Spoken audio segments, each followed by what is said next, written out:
Саламатсыңарбы балдар? Номер 11 Мойдун Темирбаев атындагы жалпы билим берүүчү орто мектебинин мугалими Паязова Зейнура Аязбековна 6-класстар үчүн. Сабагыбыздын темасы балдар мал чарбачылыгы, мал чарбасынын түрүлөрүн өтөбүз. Ал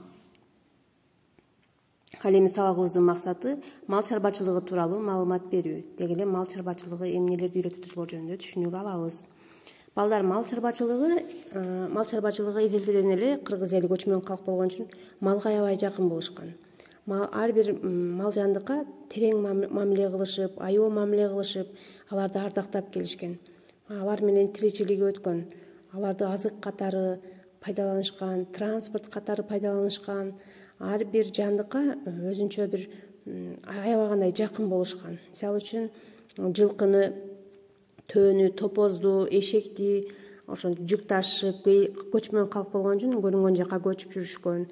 Мына үй жаныбарларына балдар мисалы үчүн эң жоошу кой деп эсептесе, ал эми эң жалкоосу үй жаныбарынан мышык болуп эсептелинет. Мышык. Андан кийин ат адамдын канаты болсо, ит адамдын досу болгон.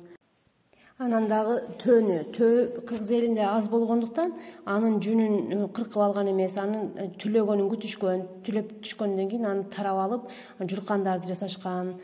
Дагы көптөгөн баягы жылуу, анын пайдалысы жылуу жана ден соолукка пайдалуу болгон төөнүн жүнү.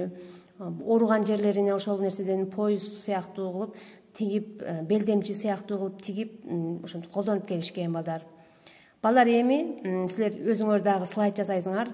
Сабакты жыйынтыктайбыз. Жыйынтыктаганда үй жаныбарына эмнелерди жакшы билдиңер, жакшы түшүндүңөр, өзүңөр дагы үй жаныбарларынан кайсынысы сага жагат, ошолор жөнүндө айтып бересиңер. Китебиңердин 1-параграфасын окуп, андан кийин түшүнүүңөрдү слайд кылып жөнөтөсүңөр. Саламатта калгыла.